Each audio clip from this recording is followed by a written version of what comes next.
हिरण्यकशिपु की तपस्या और ब्रह्मा से वरदान पाकर उसका अत्याचार, नरसिंह द्वारा उसका वध और प्रहलाद को राज्य प्राप्ति। सनत कुमार जी कहते हैं, व्यास, इधर वराह रूपी धारी श्री हरि के द्वारा इस प्रकार भाई के मारे जाने पर हिरण्यकशिपु शोक और क्रोध से संतृप्त हो उठा। श्री हरि के साथ वैर करना तो उसे रुचता ही था, अतः उसने संहार प्रेमी वीर असुरों को प्रजा का विनाश करने के लिए आज्ञा दे दी। तब वे संहार प्रिय असुर स्वामी की आज्ञा को सिर चढ़ाकर देवताओं और प्रजाओं का विनाश करने लगे। इस प्रकार जब उन दुष्ट चित्त वाले असुरों द्वारा सारा देवलोक तहस नहस कर दिया गया, तब देवता स्वर्ग को छोड़कर गुप्त रूप से भूतल पर विचरने लगे। उधर भाई की मृत्यु से दुखी हुए हिरण्यकश्यप ने भाई को जलांजलि देकर उसकी स्त्री आदि को ढांढस बंधाया। तत्पश्चात उस दैत्यराज ने अपने लिए विचार किया कि मैं अजय, अजर और अमर हो जाऊं, मेरा ही एक छत्र साम्राज्य रहे और मेरा प्रतिद्वंदी कोई न रह जाए। यूं धारणा बनाकर वह मंदरांचल पर चला गया और वहां एक गुफा में अत्यंत घोर तपस्या करने लगा। उस समय वह पैर के अंगूठे के बल खड़ा था। उसकी भुजाएं ऊपर की ओर उठी थीं और दृष्टि आकाश की ओर लगी थी। उसकी तपस्या से संतृप्त होकर देवताओं का मुख विकृत हो उठा। वे स्वर्ग को छोड़कर ब्रह्मलोक में जा पहुंचे और उन्होंने ब्रह्मा से अपना दुखड़ा कह सुनाया। व्यास जी उन देवताओं के इस प्रकार कहने पर स्वयंभू ब्रह्मा, भृगु, दक्ष आदि के साथ उस दैतेश्वर के आश्रम पर गए। तब जिसने अपने तप से संपूर्ण लोकों को संतृप्त कर दिया था, उस हिरण्यकशिप ने वर देने के लिए आए हुए पदयोनिक ब्रह्मा को अपने सामने उपस्थित देखा। उधर पितामह ने उससे कहा, वर मांग। तब जिसकी बुद्धि मोहित नहीं हुई थी, उस असुर ने विधाता की उस मधुर वाणी को सुनकर इस प्रकार कहा, ऐश्वर्यशाली प्रजापति पितामह, मैं चाहता हूं कि स्वर्गलोक में, भूतल में, दिन में, रात में, ऊपर अथवा नीचे कहीं भी शस्त्र, अस्त्र, पाश, वज्र, शुक्ल वृक्ष, पर्वत, जल, अग्नि के रूप में मेरे शत्रु के प्रहार से देवता, दैत्य, मुनि, सिद्ध, किन बहुना आप द्वारा रचे हुए जीवों के हाथों मुझे कभी भी मृत्यु का भय न हो। सनत कुमार जी कहते हैं, मुने, हिरण्यकशिपु के वैसे वचन सुनकर पद्योनि ब्रह्मा के मन में दया का भाव जागृत हो उठा।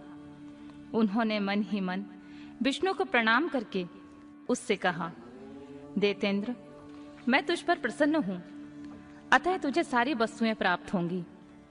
तूने 96,000 वर्षों तक तप किया है, अब तेरी कामना पूर्ण हो चुकी है, अतः तप से विरत होकर उठ और दानवों के राज्य का उपभोग कर। ब्रह्मा की वाणी सुनकर हिरण्यकशिपु का मुख प्रसन्नता से खिल उठा। इस प्रकार जब पितामह ने उसे दानव राज्य पर अभिषिक्त कर दिया, तब वह उन्मत्त हो उठा और त्रिलोकी को नष्ट करने का विचार करने लगा। फिर तो उसने संपूर्ण धर्मों का उच्छेद करके संग्राम में समस्त देवताओं को भी जीत लिया। तब देवता भागकर विष्णु के पास पहुंचे। वहां श्री हरि ने देवताओं और मुनियों की दुख गाथा को सुनकर उन्हें आश्वासन दिया और शीघ्र ही उस दैत्य के वध करने का वचन दिया। तब देवता अपने स्थान को लौट गए। तदनंतर महात्मा विष्णु ने ऐसा रूप धारण किया जो आधा सिंह और आधा मनुष्य का था। वह अत्यंत भयंकर और विकराल दिख रहा था। उसका मुख खूब फैला हुआ था, नासिका बड़ी सुंदर थी और नख तीखे थे। गर्दन पर सटाएं लहरा रही थीं। दाढ़े ही आयुध थे। उसमें करोड़ों सूर्यों के समान प्रभा छिटक रही थी और उसका प्रभाव प्रलयकालीन अग्नि के समान सादृश्य था। अधिक कहाँ तक कहा जाए, वह रूप जगन्मय था। इसी रूप से वे भगवान भास्कर के अस्ताचल की शरण लेने पर असुरों की नगरी में प्रविष्ट हुए। उन अतुल प्रभावशाली नरसिंह को देखकर सभी दैत्य एक साथ उन पर टूट पड़े। तब उन अद्भुत पराक्रमी नरसिंह ने महाबली दैत्यों के साथ युद्ध करके बहुतों को मार डाला और बहुतों को पकड़कर तोड़ मरोड़ भी दिया। फिर वे उस नगर में घूमने लगे। तब उन सर्वमय सिंह को देखकर दैत्यराज के पुत्र प्रहलाद ने राजा से कहा, यह मृगेंद्र तो जन्मय दिख रहा है, यहाँ किस लिए आया है? प्रहलाद ने पुनः कहा, पिताजी, मुझे तो ऐसा प्रतीत होता है कि भगवान अनंत हैं और नरसिंह का रूप धारण करके आपके नगर में प्रविष्ट हुए हैं, क्योंकि मुझे इनकी मूर्ति बड़ी विकराल दिख रही है। अतः आप युद्ध से हटकर इनकी शरण में जाइए। इनसे बढ़कर त्रिलोकी में कोई दूसरा योद्धा नहीं है, इसलिए आप इन मृगेंद्र के सामने झुककर अपने राज्य का उपभोग कीजिए। अपने पुत्र की बात सुनकर उस दुरात्मा ने उससे कहा, बेटा, क्या तू भयभीत हो गया? अपने पुत्र से यूं कहकर दैत्यों के अधिपति राजा हिरण्यकशिपु ने महाबली दैत्यों को आज्ञा देते हुए कहा, वीरों, तुम लोग इस बेडोल भ्रकुटी और नेत्र वाले सिंह को पकड़ लाओ। तब स्वामी की आज्ञा से उस मृगेंद्र को पकड़ने की इच्छा से वे सभी बड़े बड़े दैत्य रणभूमि में घुसे। परंतु जैसे रूप की अभिलाषा से अग्नि में प्रवेश करने वाले पतंगे जल भुन जाते हैं, उसी तरह वे सब के सब क्षण भर में जलकर भस्म हो गए। दैत्यों के दग हो जाने पर भी वह दैत्यराज संपूर्ण शस्त्र अस्त्र, शक्ति, रिष्टि, पाश, अंकुश और पावक आदि से उन मृगेंद्र के साथ लोहा लेता ही रहा। इस प्रकार बहुत काल तक भयानक युद्ध हुआ।